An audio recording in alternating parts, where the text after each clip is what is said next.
narinig. Oh. Ano yan? Oh, ano yan?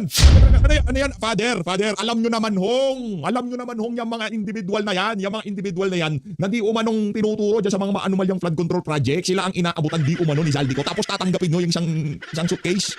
Suitcase yan, di ba? 24 na taon ako sa nagtuloy ng budget. Wala akong narinig na miyembro ng kabinete na nagsabi, uy, nagkamali ako ng 45 billion pesos. Gusto ko naman, hindi naman po pwede yan. Hindi, kung ako lang naman yun, kung ako itong si Secretary Vince Dizon, aalis na ako sa gabinete nitong si Marcos Jr. Kagaya ng ginawa nitong si Atty. Vic Rodriguez, nung nakita na niya na talagang puro kabalbalan lang ang ginagawa nila dyan sa Malacanang, umalis siya.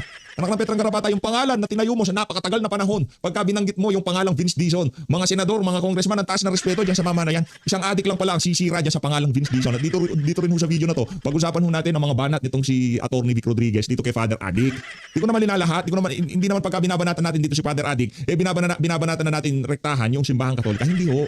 Ito ho ay magsilbing paalaala sa ating mga kababayan, yung ika nga mga Katoliko sarado, na mag-ingat ho kayo sa mga pinapakinggan nyo.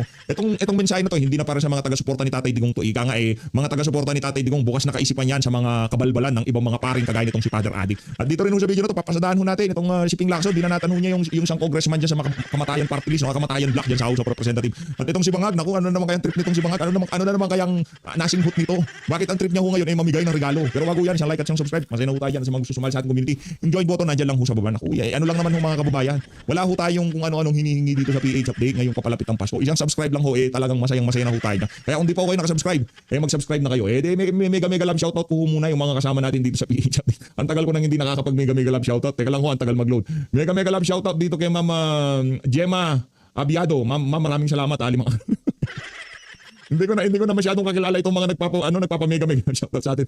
Ito, my name is Baby. Oy, Baby. Mega love shoutout. Ito si Jake Jake Suelas 2.0. Jake Suelas, maraming salamat sa pakulay. Mega love shoutout. Ito na, rerekta ho tayo dito kay Atty. Vic Rodriguez. Actually, itong video niya na to, pinasadahan natin to, di ba? Kaso hindi tayo umabot dito sa punto na kung saan talagang sinalansya niya ng maayos itong si Father Adik ito. Pakinggan ho natin ito mga kababayan. Kaya nga po yung pare. Katoliko ako at stakeholder ako sa Catholic community, sa Catholic Church. Mga Katoliko, makinig. Hindi tayo Katoliko para sa mga Katoliko, makinig kay Atty. Vic Rodriguez. Yung pare na nakasuot pare pa kanina, yung Father Flaviano Villanueva ng SVD. Anong nangyari sa iyo, Padre? Doon sa trilyong pisong nakawan, hindi ka galit? Nako. Sa gawa-gawa, kaso at issue laban kay BP Inday, naggagalit-galitan ka? Tama yung sinabi ng iyong patron. Mahiya ka naman, ikaw ang dapat tamaan nun. Wala ka na sa ayos. Hinahina, Atty. Vic. Di naman ako sanay sa'yo na bumabalagbag ka ng ganyan Pagka pinapanood kita, pagka bumabanat ka, napakalumanay, ika nga mahilig sa diplomasya tong mama. Hindi siya mahilig gumamit ng mga salita na ika nga kagaya ng paggamit ni Chris. Formal ba? Formal yan si Atty. Hindi siya nang babalahura ba? First time ko pa lang siyang marinig na magsalita ng ganito. Sa isang pari pa, nakakatawa. Iba ka, Atty. Iba ka, Father Flavi, Father Adik, nakakatawa, napuno mo si Atty. Vic Rodriguez, lang yaka. And I have the right to speak dahil ako po ay bahagi ng komunidad ng Katoliko. At nagsuot pari ka pa, so may karapatan akong pumuna din sa'yo. Yeah. Dahil ipokrito yung iyong pag-aakto kanina, na galit ka sa korupsyon, sinabi na ng COA na wala nga.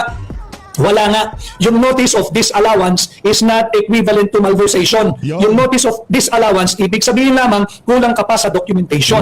Ano ho ang ginawa ng tanggapan ng pangalawang Pangulo? Kinumpleto yung mga kulang na dokumento. Sa tanging OVP lamang ho ba ang nakakatanggap ng notice of disallowance? Hindi. Normal po iyan. Sa lahat ng tanggapan hanggang barangay level. Yung notice of disallowance, 5-5 po iyan pag ikay na sa gobyerno. Normal po iyan. Ang abnormal, pag hindi mo kayang tupdin yung kaukulang documentation na hinihingi ng Commission on Audit. Yun ang problema. Father Adik, yun ang problema.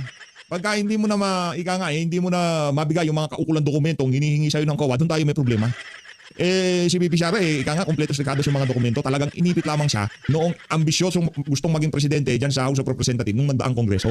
Si Martin, kilala mo naman. Ito naman, Father Adik, kilala mo yun. Yun nga yung kinaadikan mo, si Martin Romualdez. Problema ngayon ng mga sangkot that goes all the way to the top dito sa Flood Control Fund. Anomaly sa Flood Control Ghost Projects at yung substandard na flood control or flood mitigation projects. Kaya nga po yung pare, malinaw na yun, Father Adik. Yun ang komentuhan mo. Yung trilyong pisong nakawan dyan sa nangyaring mga maanumalyang flood control projects. Yung notice of disallowance ng COA sa tanggapan ng pangalawang pangulo, tigilan mo yan. Trabaho ng COA yan. Ngayon kung may pananagutan si VP Sara, lilitaw naman yan sa investigasyon. Pero kailangan mo bumoses doon sa mga malawakang korupsyon na nangyari sa ating bansa. Nangyayari mapahanggang sa ngayong kasalukuyan na napakatinding korupsyon sa ating bansa. O dito tayo kay binanatan niya itong si Congressman acting chair si Congressman Rep Tino, Antonio Tino kasi bumabanat ho siya sa mga sa mga senador busy daw silang magpalusot ng kanilang mga insertion. Ito pakinggan natin to. Itong mga senador na to natatawa ko minsan pag nakikita ko Yung tipong parang lights camera action. Nandiyan na ba sa gilid yung mga media. Kunyari tuturo ako pero pupuntahan ko sila. 19.94 balance daw po na sinecure ng Senate. Mali, hindi siya nag-research. Unang-una, yung realignment ginawa papunta sa mga subsistence allowance ng uniform personnel. Yung sinasabi naman yung LGSF, yun yung request ng Malacanang para yung mga tinamaan ng calamities masuportahan. Pero yung kinuha naman namin doon sa 255 na mga flood control. Yung sa MPPF, yun yung napunta sa subsistence allowance. So walang portion. At kung nasabi rin Raptinho na port yun. Mag-aaral siya ng budget.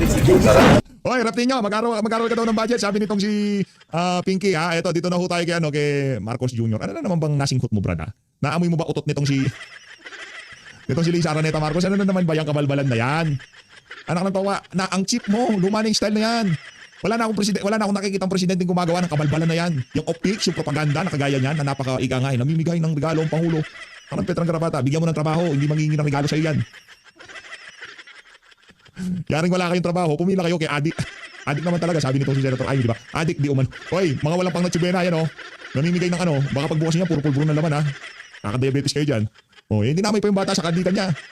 Adik ang mamigay ng regalo, kayo naman. Adik siya mamigay ng regalo, lalo na pagka panahon ng Kapaskuhan. Di ba, Marcos Jr.? Tingnan niyo naman yung kabalbalan na yan. Pambihira talaga. Eto na. Rumekta ho tayo dito kay lagay ko lang dito si Atty. Vic para talagang kasi siya na susunod na interview nitong si Ma'am Karen Dable. Manifesting. Yan. Mamanifest natin na siya nalalabas sa susunod dyan sa ANC na yan. Ito. Umpisahan natin to kay Frank. Tanggalin ko na ba dito si Frank? Hap. Game. Drilon, and belated happy birthday, by the way. Birthday nitong si former Senate. Okay, sir, you're on mute. Senate President Franklin Drilon. Happy birthday, palakpakan. Pambihira Pakanton ka naman. San Frank, pakanton ka. Pakanton ka sa mga kamag-anak mo. Di ako kasama, di naman ako kilala niyan Diba? Happy birthday, San Frank. Merry Christmas na rin and Happy New Year. Pati na rin dito kay Atty. Vic at Father Adik at dito kay Ma'am Karen Dabilano. Merry Christmas. Maligayang Kapaskuhan sa lahat. You're on mute now. You're on mute. Okay, there you are. Okay. All right, Senator, okay, let's get straight to the point. What happens now? What happens now? There's an impasse with the DPWH budget, okay? Number one, that was unprecedented for Secretary Vince Dizon to appear. Was that improper, unethical, or did that ever happen during your term? Number two, sinong mananaig? Sinong masusunod? Ang hinihingi ng mababang kapulungan na i-restore o ang nais ng Senado na wag i-restore? First, let's talk about the present situation. You correctly said we have a deadlock.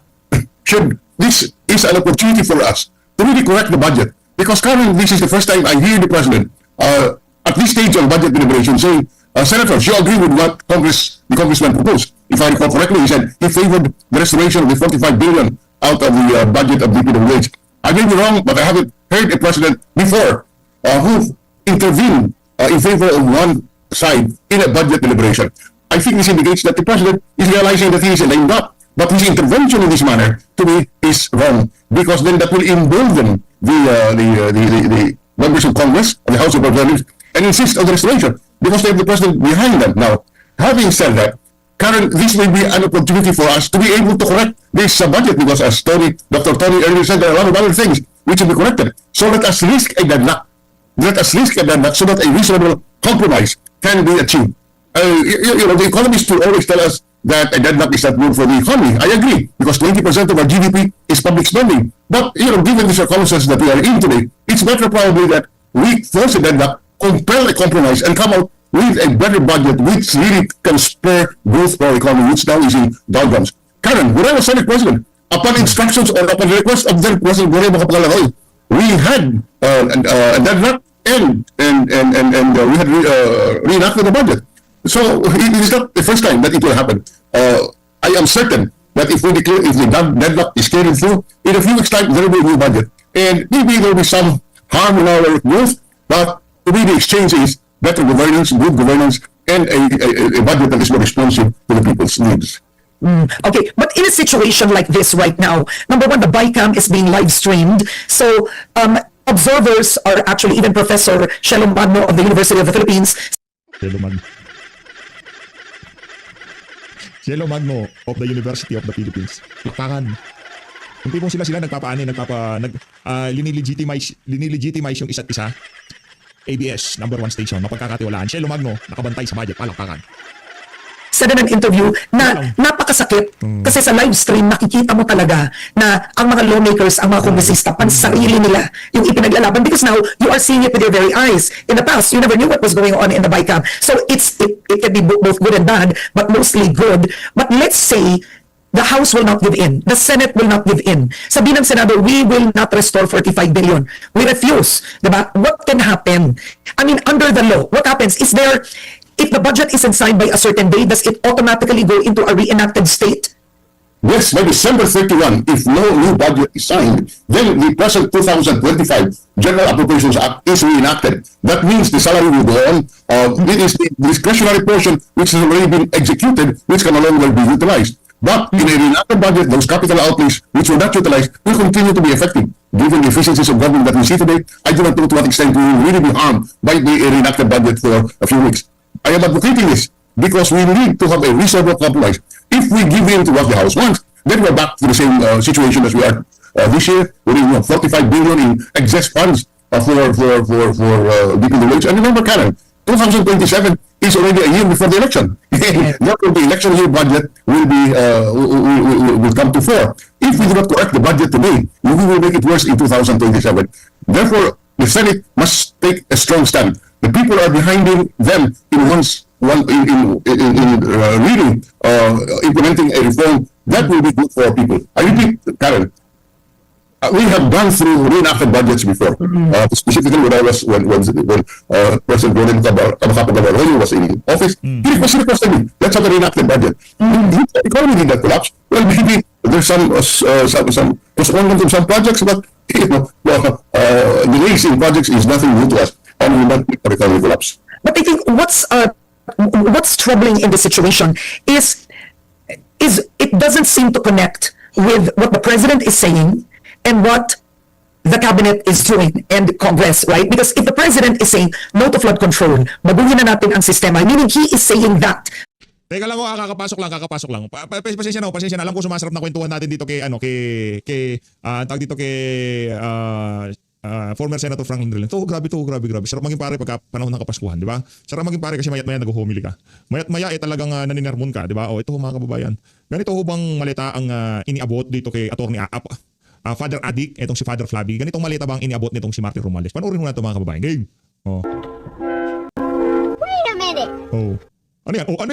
Ano yan? Father, alam nyo naman hong yung mga individual na yan, na di umanong tinuturo dyan sa mga anomalyang flood control project, sila ang inaabutan di umano ni Zaldico, tapos tatanggapin yung isang suitcase. Suitcase yan, di ba? Tawag dyan, di ko alam yan. Di ba? Isang maleta yan maleta, Ayan, pambihira, Ayan, tingnan nyo, naispatan nitong si Asidre. Mainit-init pa ho yan mga kababayan, Grabe, pagdasal nyo ho si Martin Romualdez, okay? Pagdasal nyo ho siya maging presidente. Okay? Para mas marami pang maleta ang maibigay sa inyo. Ay, nandun din si Sandro. Palakpakan. Ibang klase, kompleto palang tropa sa pamimigay ng maleta sa mga pare ngayong Kapaskuhan na yun. Ito si Sandro, ito si Charis is the key. Ayan, si Charis, ang mentor niya, ang best friend ni Zaldico na tinuturong mastermind ng mga maanumalyang flood control. At itong si Father, palakpakan natin si Father. Pambihira, Father, paldo grabe naman yan, Father. Teka lang nawala tayo. Nawala, ayan, Ayan. Tuloy natin. Ayan, tingnan nyo, tuloy natin. Ayan yung maleta. Inabot ni Asidre ang maleta. Tapos ang usapan. Ika nga, Mering Mary ho ang Christmas itong si Father. Mering Mary ang Christmas ho ni Father. Ang bira, anong nangyari? Tuloy natin. Punta na ho tayo kay Attorney Vic. Ay, punta na ho tayo kay Drilon. Nagulo game. Right? No more flood control. So he's giving the impression to the public, ayoko na ng kurakot, ayoko na magnanakaw. And then you have a cabinet secretary going back asking for the old budget and the president allowing that. That's one. And then the president allowing Congress to insert and allow increases in discretionary funds like AIX, MAIF, TUPAD, etc. What is this saying about the president? Because for example, with MAIF, the president can just say, tama na yung MAIF na yan, ilagay nyo na yan sa PhilHealth. Diba, patibayin natin ang universal healthcare. But why is the president saying one thing? Like, he wants to clean it up. And yet, That's not what's happening with the 2026 budget. It looks the same. Yes, Karen, I agree with you. And it only means that the politics, particularly in the House of Representatives, is surfacing and getting the attention of the president.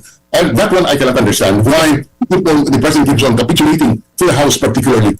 Is there need for new legislation? I don't really know. I don't see any urgent need. And this is our opportunity, Karen, to really correct things because the public support for the House of Representatives today, given what has been exposed in media, is very low. And therefore, it is the chance of the president to really reform the budget if she really wants to do that. And but the signals have not been consistent. Here comes Dizon, the Senator Dizon saying our budget has fat to the extent of 45 billion. Delete it. So this was the Senate says, fine, we agree with you. We delete it. And here comes Dizon saying, no, I made a mistake. Alam mo, Karen, 24 na taon na ko sa nagtuliting ng budget. Wala akong narinig ng miyembro ng kabinete na nagsabi, uy, nagkamali ako ng 45 billion pesos. Gusto ko naman, hindi naman po pwede yan.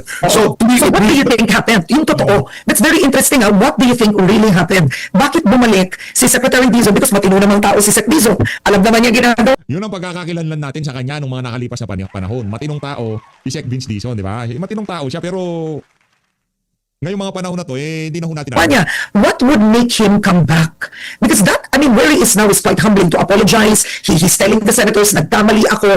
And in the 3.5 months Secretary Dizon's been in office from DOTR to DPWH, he's been quite firm. He's had a steady hand, good ratings.